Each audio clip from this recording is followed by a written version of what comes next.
Hello students, next I am going to explain the nested if statement which is present in the control statements chapter. Okay, if the statement of an if statement is another if statement, then such an if statement is called as a nested if statement. If within if is called as a nested if statement. ಒಂದು if statement ಒಳಗಡೆ ಮತ್ತೊಂದು if statement ಅನ್ನು ನಾವು ಹಾಕಿದ್ವಿ ಅಂತಂದರೆ ಆ ಸ್ಟೇಟ್ಮೆಂಟ್ಸಿಗೆ ಏನಂತ ಕರಿತೀವಿ, ನೆಸ್ಟೆಡ್ ಇಫ್ ಸ್ಟೇಟ್ಮೆಂಟ್ಸ್ ಅಂತ ಹೇಳಿ ಕರಿತೀವಿ. ಆಲ್ರೆಡಿ ನೀವು ಇದನ್ನು ಪ್ರಾಬ್ಲಮ್ ಸಾಲ್ವಿಂಗ್ ಮೆಥಡಾಲಜಿನಲ್ಲಿ ಕಲ್ತಿದ್ದೀರಿ, ಹೌದಾ? ಅದನ್ನೇ ಇಲ್ಲಿ ಏನು ಮಾಡಿದ್ದಾರೆ ಅಂತಂದರೆ 2 ಫಾರ್ಮ್ಯಾಟ್ಸ್ ಆಗಿ ಕನ್ವರ್ಟ್ ಮಾಡಿದ್ದಾರೆ. ಒಂದು ಇಫ್ ಎಲ್ಸ್ ಇಫ್ ಲ್ಯಾಡರ್, ಇನ್ನೊಂದು ಇಫ್ ಎಲ್ಸ್ ಇಫ್ ಸ್ಟೇಟ್ಮೆಂಟ್, ಹೌದಾ? ಇಲ್ಲಿ ಫಾರ್ಮ್ಯಾಟ್ 1ನಲ್ಲಿ ಅದೇ ಇಫ್ ಎಲ್ಸ್ ಇಫ್ ಸ್ಟೇಟ್ಮೆಂಟಿಗೆ ಎಲ್ಸ್ ಇಫ್ ಲ್ಯಾಡರ್ ಅಂಥೇಳಿ ಕರಿತೀವಿ, ಹೌದಾ? 2 forms, those are if else if statement, again one more if else if statement, but the first format is called as if else ladder. Okay, the general form of if else if statement is if condition 1 statement 1 ended with semicolon, else if condition 2 statement 2 ended with semicolon, else up to so on, else if condition n statement n, else default statement. Here first we check the condition number 1. If the condition number 1 becomes true, statement 1 is executed, otherwise the cursor will come to the else part. In the else part, again the statement is condition. Check for the condition number 2.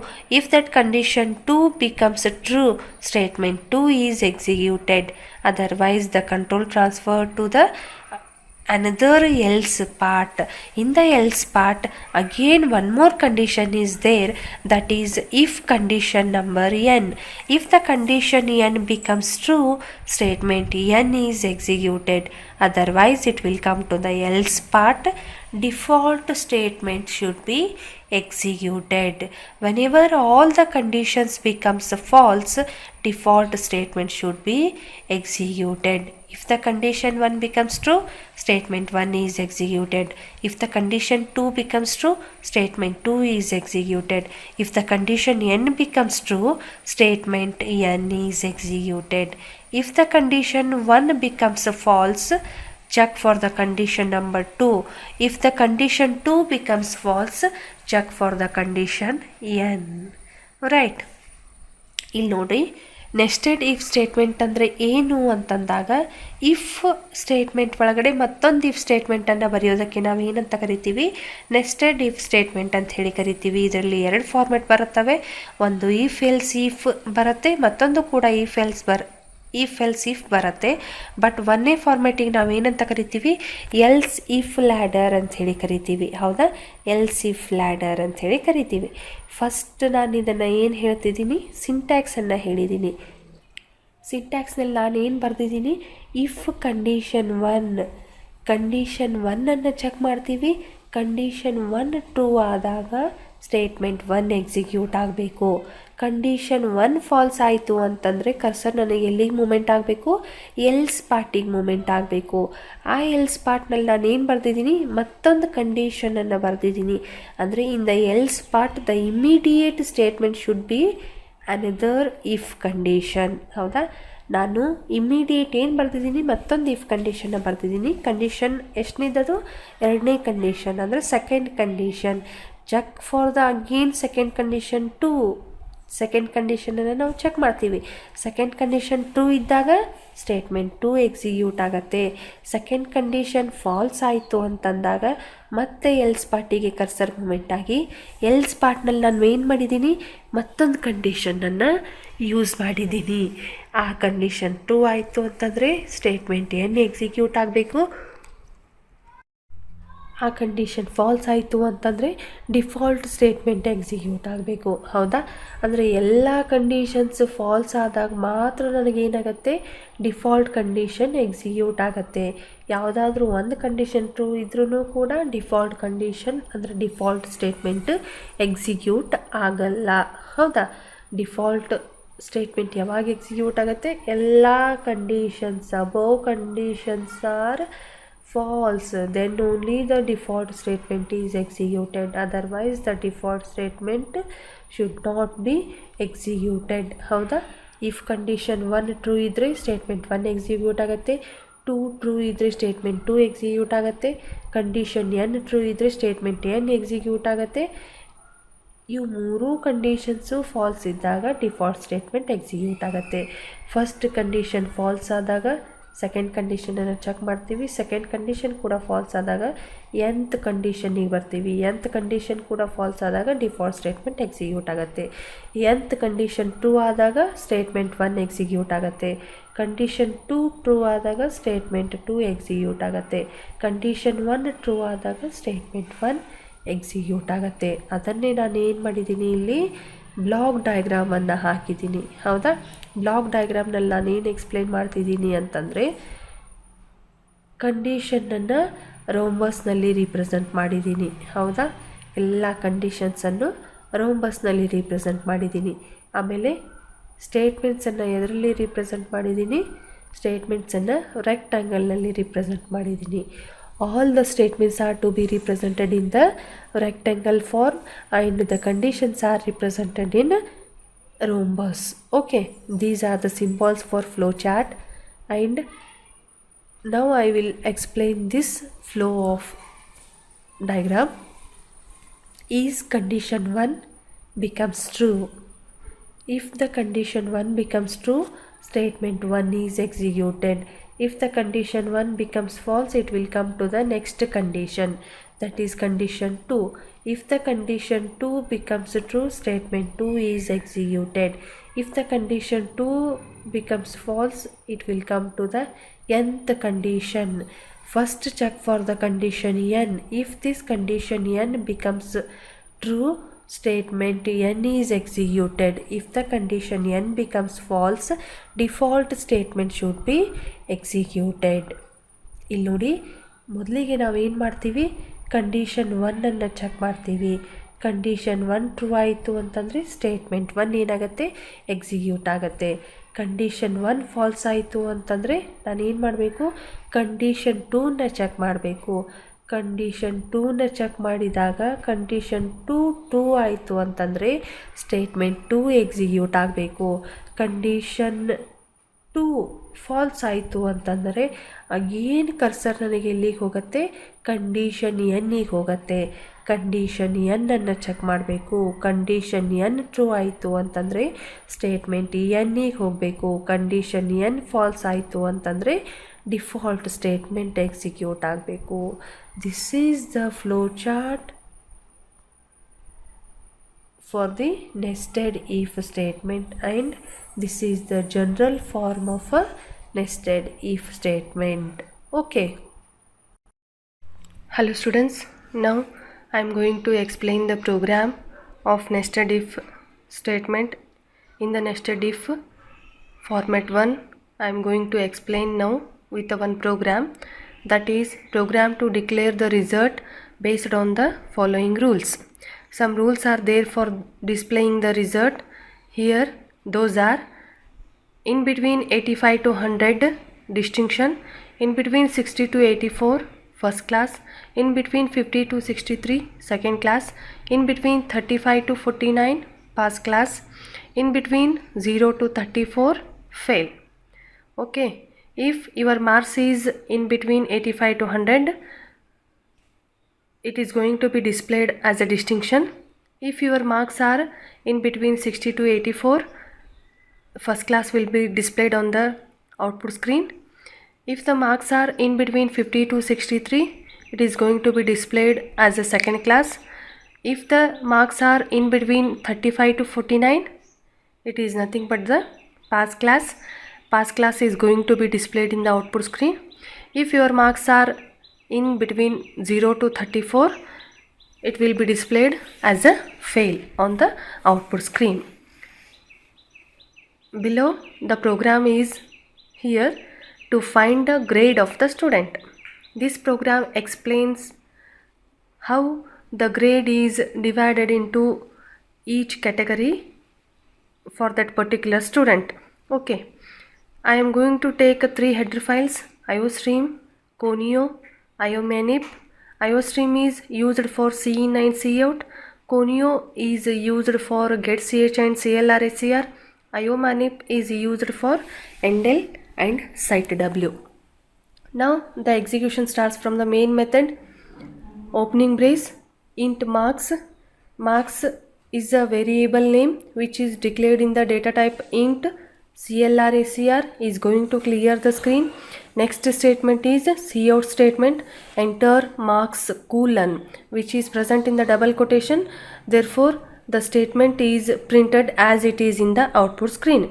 Enter marks colon. Cin marks, I am going to take marks as a 71. Okay. First, I will check the first condition. If marks is more than or equal to 85, ampersand means it is nothing but the AND operator. AND operator is represented in the form of ampersand symbol. Marks is less than or equal to 100. Here I am going to take two conditions at a time.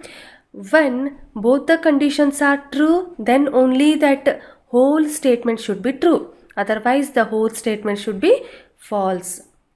Okay, first check for the condition here. Marks is how much here? 71. 71 is greater than or equal to 85. Right, the first condition becomes true. Check for the second condition. Ampersand. 71 is less than or equal to 100. No, first condition is not true. 71 is more than or equal to 85. This condition becomes false. If the first condition becomes false, no need to check the second condition.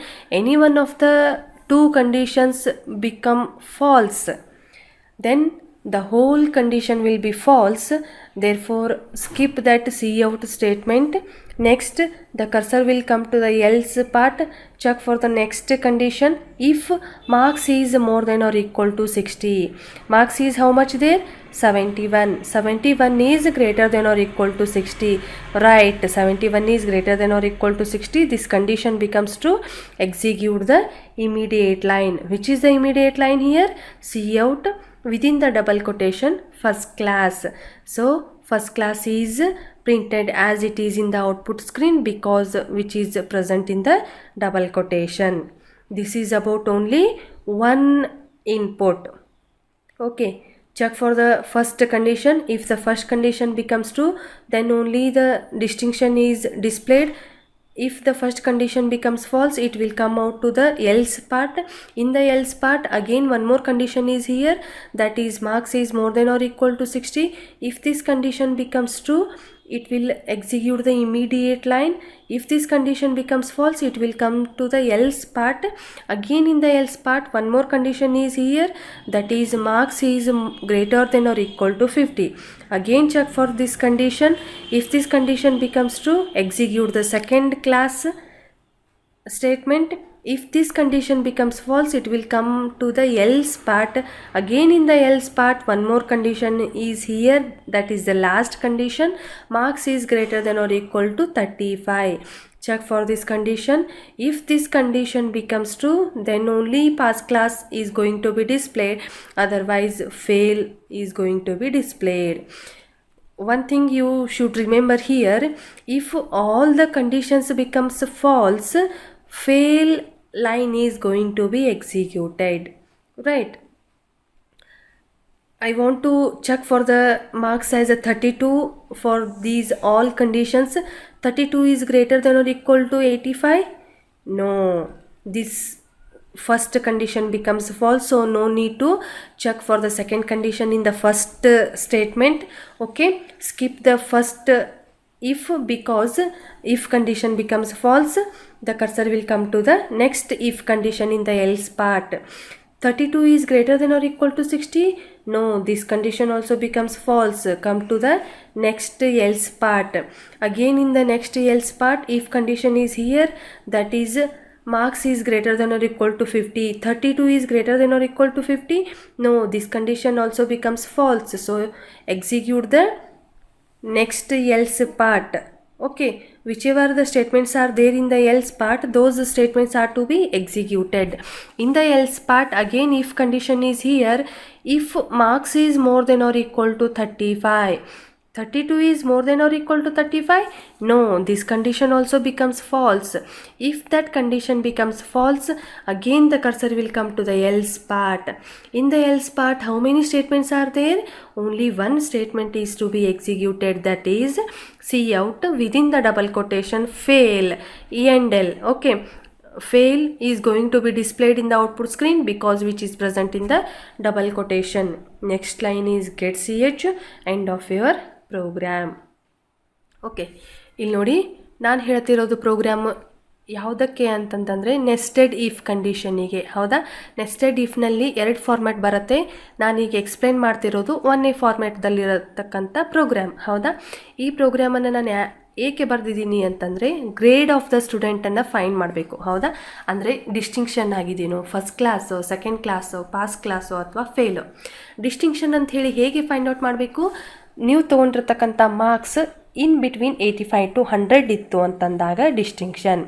ನೀವು ತೊಗೊಂಡಿರ್ತಕ್ಕಂಥ marks 60 to 84 in between ಇತ್ತು ಅಂತಂದರೆ first class. ನೀವು ತೊಗೊಂಡಿರ್ತಕ್ಕಂಥ marks in between 50 to 63 ಇದ್ದಾಗ second class. ನೀವು ತೊಗೊಂಡಿರ್ತಕ್ಕಂಥ marks in between 35 to 49 ಇದ್ದಾಗ ಪಾಸ್ ಕ್ಲಾಸ್. ನೀವು ತೊಗೊಂಡಿರ್ತಕ್ಕಂಥ ಮಾರ್ಕ್ಸು ಇನ್ ಬಿಟ್ವೀನ್ 0 to 34 ಇದ್ದಾಗ ಫೇಲ್ ಅಂಥೇಳಿ ಕನ್ಸಿಡರ್ ಮಾಡಬೇಕು. ಹೌದಾ, ಆ ಕೋಡಿಗೆ ನಾನೇನು ಬರ್ತಿದ್ದೀನಿ, ಇಲ್ಲಿ ಪ್ರೋಗ್ರಾಮನ್ನು ಬರ್ತಿದ್ದೀನಿ. ಹೌದಾ, ಹೆಡ್ರ್ ಫೈಲ್ಸನ್ನು ಇನ್ಕ್ಲೂಡ್ ಮಾಡ್ಕೊಂಡಿದ್ದೀನಿ. iostream.h, conio.h, iomanip.h. Next main ಮೆಥಡಿಂದ ಎಕ್ಸಿಕ್ಯೂಷನ್ ಸ್ಟಾರ್ಟ್ ಆಗಬೇಕು. ಒಂದೇ ಒಂದು ವೇರಿಯೇಬಲನ್ನು ತೊಗೊಂಡಿದ್ದೀನಿ, ಅದು ಕೂಡ ಮಾರ್ಕ್ಸ್ ಅಂಥೇಳಿ. ಹೌದಾ, ಅದು ಯಾವುದರಲ್ಲಿ ತೊಗೊಂಡಿದ್ದೀನಿ? ಡೇಟಾ ಟೈಪ್ ಇಂಟೀಜರ್ನಲ್ಲಿ ತೊಗೊಂಡಿದ್ದೀನಿ. ನೆಕ್ಸ್ಟ್ CLR ACR ಕ್ಲಿಯರ್ ಸ್ಕ್ರೀನನ್ನು ಕ್ಲಿಯರ್ ಮಾಡೋಕ್ಕೆ ಯೂಸ್ ಮಾಡ್ತೀವಿ. ಅಂದರೆ ಪ್ರೀವಿಯಸ್ ಔಟ್ಪುಟ್ ನನಗೆ ಅದೇ ಪೇಜ್ನಲ್ಲಿ ಇರಬಾರ್ದು. ಪ್ರೀವಿಯಸ್ ಪೇಜ್ ಇರ್ತಕ್ಕಂಥ ಔಟ್ಪುಟ್ಟನ್ನು ವಾಶ್ಔಟ್ ಮಾಡಿಕೊಂಡು ನ್ಯೂ ಪೇಜ್ ನನಗೆ ಅಪಿಯರ್ ಆಗೋಕ್ಕೆ ನಾನೇನು ತೊಗೊಂಡಿದ್ದೀನಿ? CLR ACR ತೊಗೊಂಡಿದ್ದೀನಿ. ಹೌದಾ, ನೆಕ್ಸ್ಟ್ ಬಂದುಬಿಟ್ಟು Cout within the double quotation enter marks colon ಇದೆ, ಅದು ನನಗೆ ಔಟ್ಪುಟ್ ಸ್ಕ್ರೀನಲ್ಲಿ ಆ್ಯಸ್ ಇಟ್ ಈಸ್ ಪ್ರಿಂಟ್ ಆಗಬೇಕು. ಇಲ್ಲಿ ನೋಡಿ, ಎಲ್ಲ ಲೈನ್ಸಿಗೂ ಸೆಮಿಕೂಲನ್ದಿಂದ ಎಂಡ್ ಮಾಡಿದ್ದೀನಿ ಎಕ್ಸೆಪ್ಟ್ ಕಂಡೀಷನ್ಸ್. ಹೌದಾ, ಕಂಡೀಷನ್ಸಿಗೆ ಮಾತ್ರ ಸೆಮಿಕೂಲನ್ ಹಾಕುವಂಗಿಲ್ಲ. ಹೌದಾ, ಯಾಕಂದರೆ ಕಂಡೀಷನ್ಸ್ ಬರೆಯುವಾಗ ನಮಗೆ ಸಿಂಟ್ಯಾಕ್ಸ್ ಏನಿದೆ, ಬರೀ ಇಫ್ ಅಂಥೇಳಿ ಬರಿಬೇಕು, ವಿದಿನ್ ದ ಬ್ರೆಕೆಟ್ ಕಂಡೀಷನನ್ನು ಬರಿಬೇಕು. ಅದನ್ನು ಸೆಮಿಕೂಲನ್ದಿಂದ ಎಂಡ್ ಮಾಡೋ ಹಾಗಿಲ್ಲ. ಹೌದಾ, ಎಂಟರ್ ಮಾರ್ಕ್ಸ್ ಪ್ರಿಂಟ್ ಆಗಿದೆ, ಮಾರ್ಕ್ಸನ್ನು ಕೂಡ ಕೊಟ್ಟಿದ್ದೀನಿ ಸಿಯಿಂದಲ್ಲಿ ರೀಡ್ ಮಾಡ್ತಾ. ಹೌದಾ, ಅದನ್ನು ನಾನು ಏನು ಮಾಡಬೇಕು? ಕಂಡೀಷನ್ಸಿಗೆ ಅಪ್ಲೈ ಮಾಡ್ತಾ ಹೋಗಬೇಕು.